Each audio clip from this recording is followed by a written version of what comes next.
if t is time, we can talk about time invariance.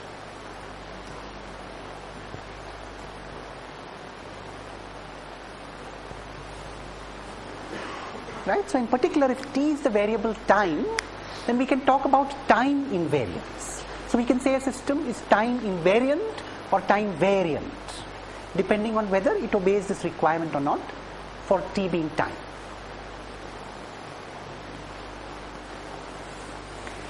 Let's take examples both of shift invariant and shift variant systems.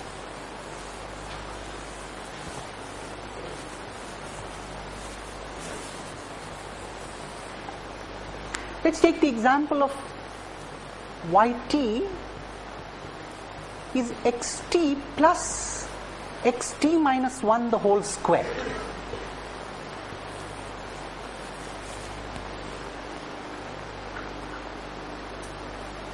Right? For the moment, let t be time. Right? To fix our ideas, let t be time. Now suppose I give it t input. So suppose this is the output when the input is xt. Suppose I give it t input x of t minus, let's say, let it be x of t minus t0 for arbitrary t0. What is the output? The output would of course be x of t minus t0 plus x of, now in place of t I write t minus t0 minus 1 the whole square. This input leads to this output.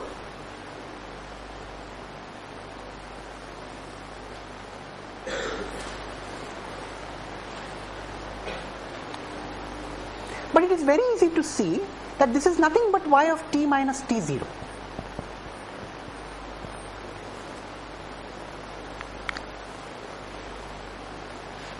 It is very easy to see that this is nothing but y of t minus t0. That means if I shift the input by an arbitrary t0, whatever the input be, the output is also shifted by the same t0. And therefore, the system is shift invariant.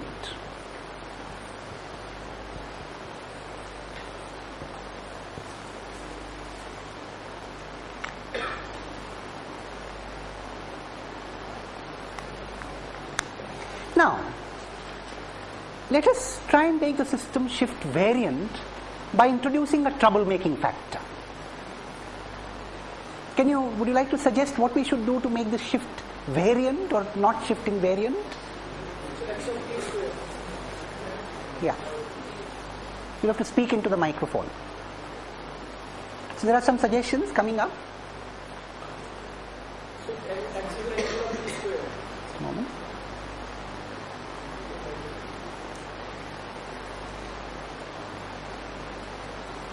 So, yeah, no.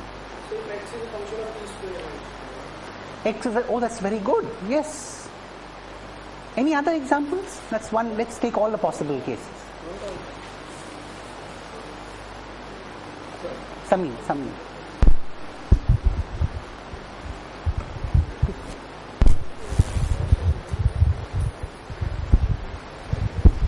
So as long as you have a single left hand side or right hand side description, if you're putting t minus t0 in x, you're putting t minus t0 on the right hand side, and you're putting a t minus t0 on the left hand side. That will always be true. So if you have a closed left hand side equal to right hand side description, then it's always going to be shift invariant, trivially. Okay. If you have like a case wise description, then it would be perhaps shift variant. Okay, good. We'll take up the inputs, right? One day. There's something by Nirmesh. Quick.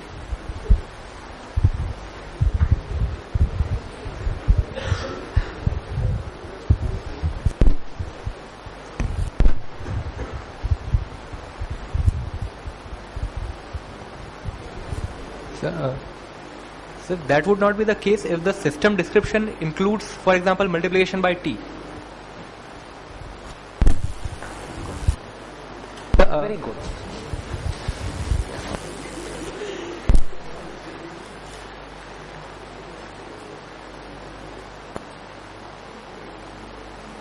Good. I think good. So we've got any other inputs? Very good. So we've got a lot of different inputs, and I think each of them deserves very careful consideration, and we'll try and answer each of them in turn. Now we'll first take the input given by Saurabh.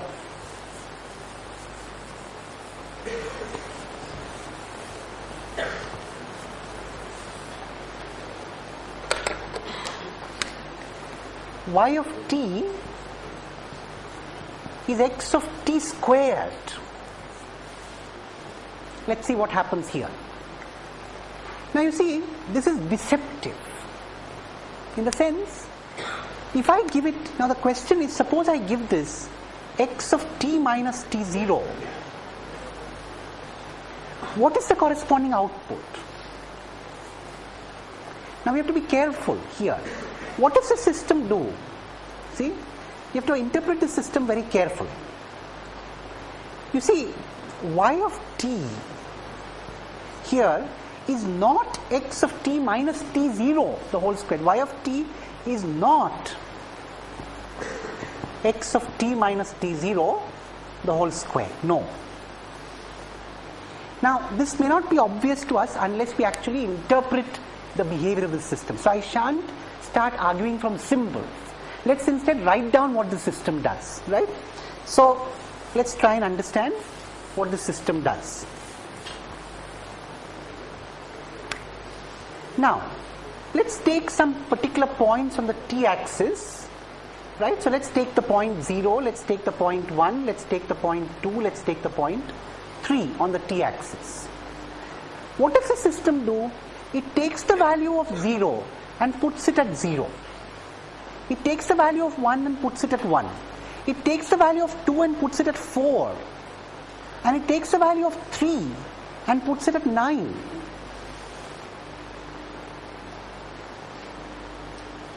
Yeah?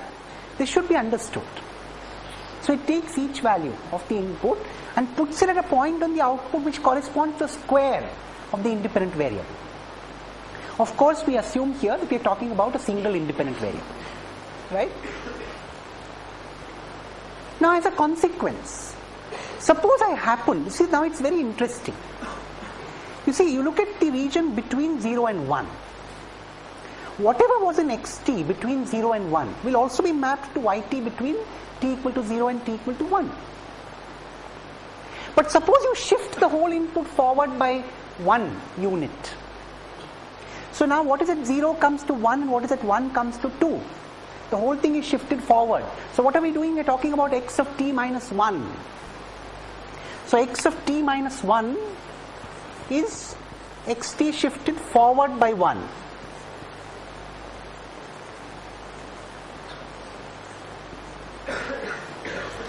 Alright, and if we consider this, the point 0 comes to 1, the point 1 goes to 2.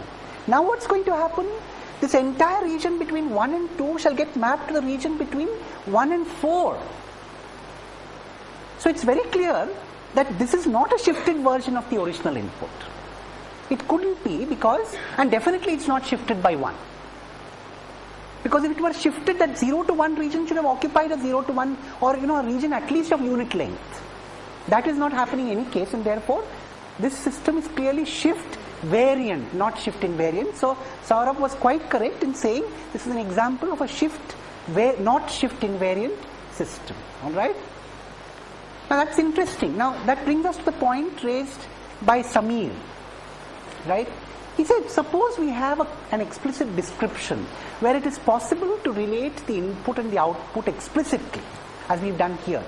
It appears at first glance, and this is a very, very valid point, it appears when we look at the system a priori, we are inclined or even tempted to think, as I said, that when you give x of t minus t0, the output should be x of t minus t0 the whole square. No.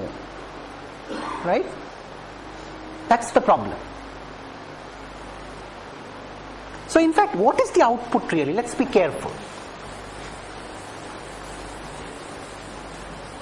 So when I give, I'll come to the questions one by one. Right. So if I give x, you see now let x of t minus t0 be equal to g of t. Right? Let x of t minus t0 be equal to g of t. What is the output? The output is g of t squared.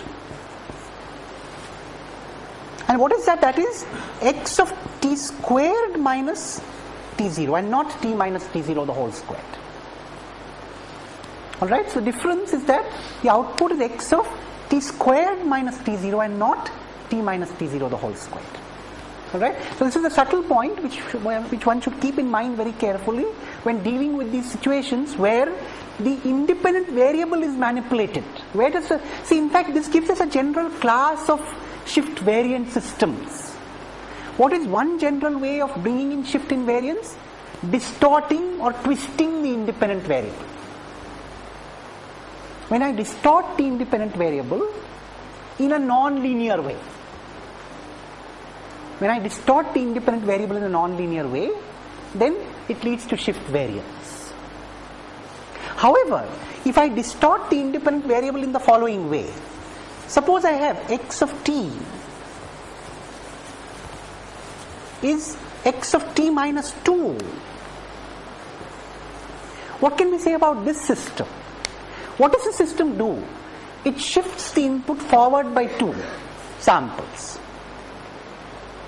Now if the input happens to be shifted by t0, the output is a shifted version of the input by 2 samples. The whole thing shifts forward by 2. So the point is, if this is the system description, then if I give it the input x of t minus t0, the output shall also be x of t minus t0 minus 2, okay, which is of course equal to y of t minus t0. And therefore, this is an example where the independent variable has been, there is an operation on the independent variable, but the operation is a linear operation. By now linear, see here you must be careful. I am saying linear as understood in the sense of straight lines or curves. But linearity in systems is a different story. We'll see that later. So what I mean is that it's a first order polynomial operation in that sense, right? But there again there is a problem. See, it's a first order polynomial operation with the coefficient of t being 1. Suppose I take the following operation. So you see, we agree that this system is shift invariant, right? But if I make this x of 2t, now what can we say? Yt is x of 2t. What does it do? First let's appreciate what it does, right? See, the operation yt is x of 2t actually squeezes the time axis by a factor of 2. That means the input going from 0 to 1, right? See, the point y at 0 is what x is at 0. So this is for x, this is for y, right?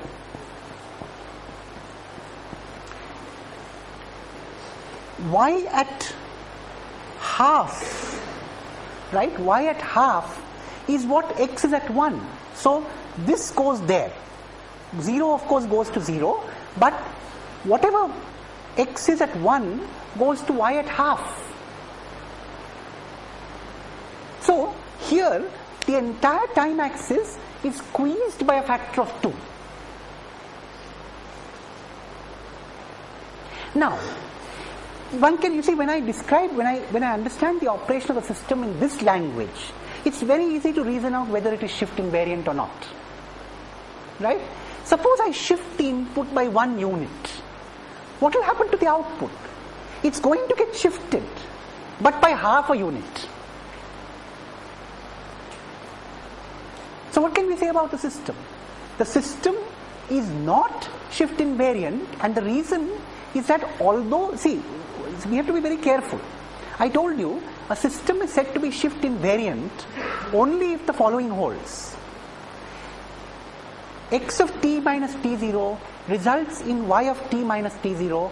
This happens for all xt and for all t0. And what is important also is that if the input is shifted by t0, the output is also shifted by t0. Now here what is happening? Of course for all xt, when I shift xt by t0, the output is shifted by t0 by 2. And that is the problem. This happens for all xt, I agree, and it happens for all t0. But the output is not shifted by the same amount as the input. And that's why the system is not shift invariant. Alright? So these are all tricky situations which we must slowly get accustomed to. Right?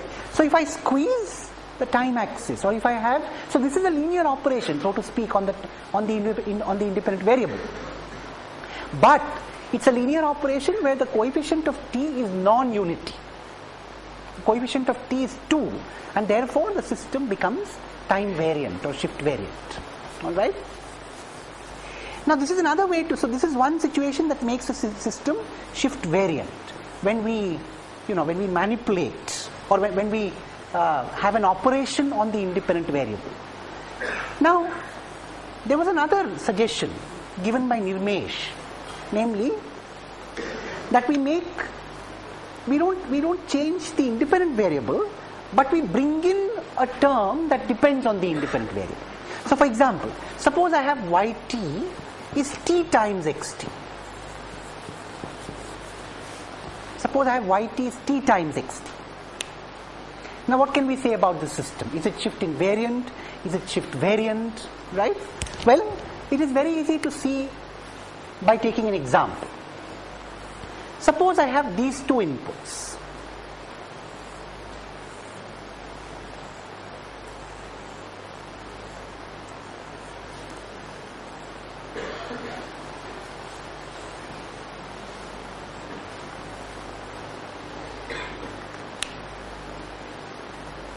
So I have one input. This is one experiment in which I give the input x of t is 1 for t between 0 and 1. And I give another input which is 1 for between 1 and 2. Right? What is the output in each case?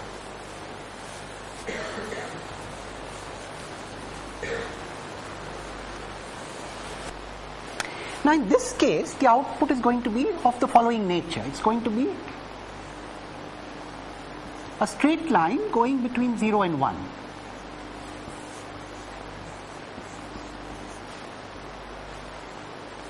And in this case, the output is going to be going from 1 to 2.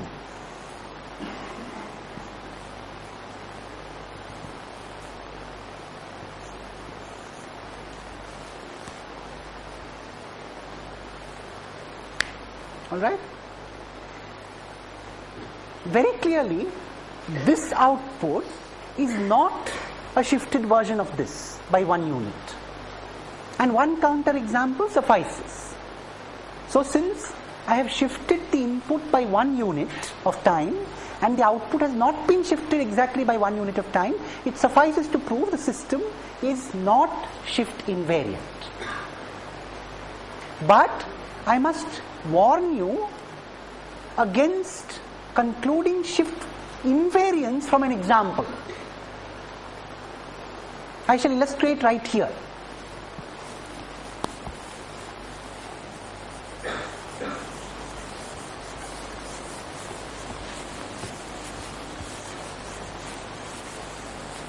Suppose I have the following system. Yt is equal to 0 for all t less than 3. This is the description of the system. Yt is 0 for all t less than t is equal to xt for t greater than equal to 3.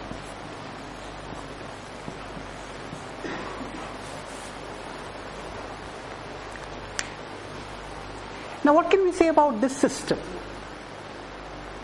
Let me ask the class. Would this system be shift invariant or shift variant or not shift invariant? And how can we prove it?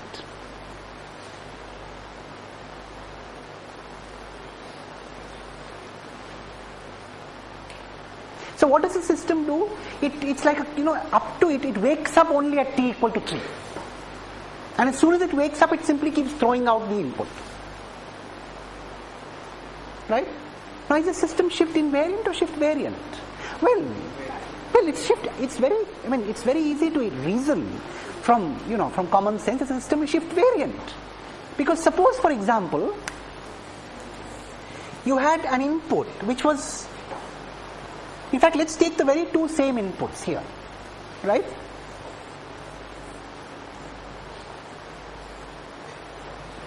Let's take the very same inputs here. What would be the output in either case here? The system doesn't wake up before t equal to 3. So in either of these cases, the output is 0 all the time. And therefore, if we simply look at this example, it will seem that the output is a shifted version of the input. And we might come to the conclusion the system is shift invariant. And therefore, I am warning you against concluding from example. When we wish to prove shift invariance, the conclusion must be drawn independent of example. When we wish to prove shift variance or the absence of shift invariance, it is sufficient to demonstrate one counter example to disprove shift invariance, right? But to prove shift invariance, an example is not enough. Yeah?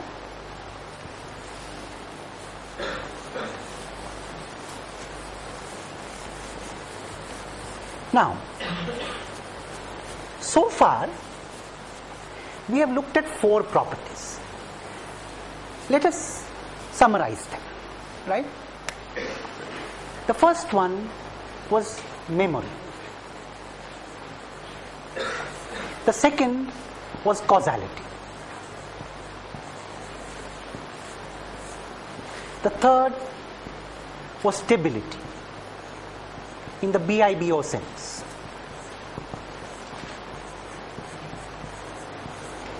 And the fourth was shift invariance.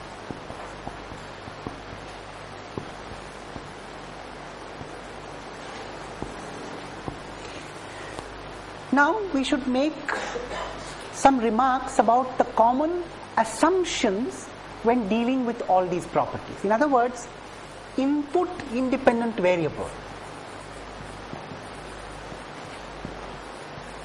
Is it equal to the output independent variable?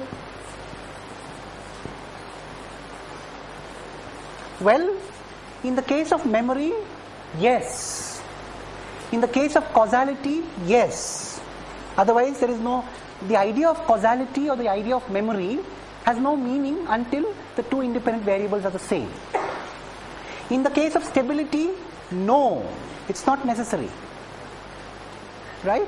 And in the case of shift invariance, of course, yes.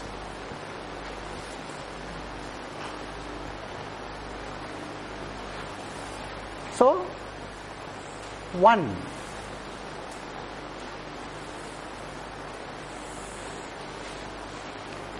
Two.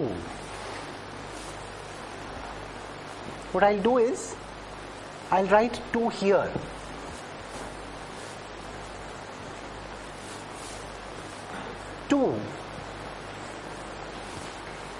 If yes, naturally, I mean, this question is meaningful if yes, then is the independent variable ordered?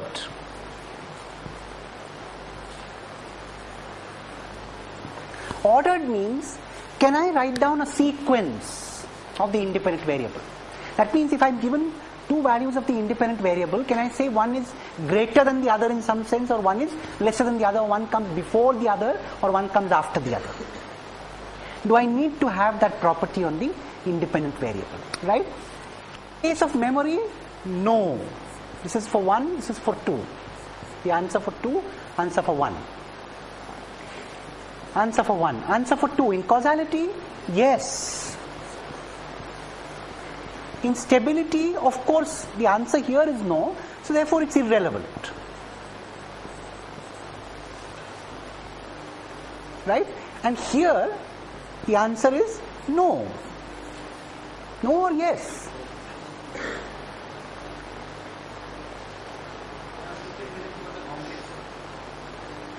Well, actually, if you look at it, shift invariance has nothing to do with ordering.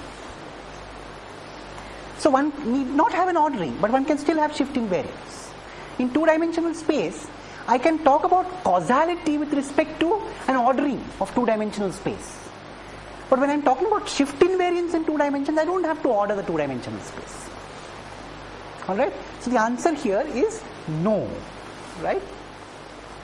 Alright, so I guess with this we have looked at 4 properties of systems that require directly, you see, most of them require the same independent variable at the input and output. Now in the next lecture on Thursday, we shall look at a very important property of systems, namely linearity. So in the next lecture we shall be talking about linearity. Alright?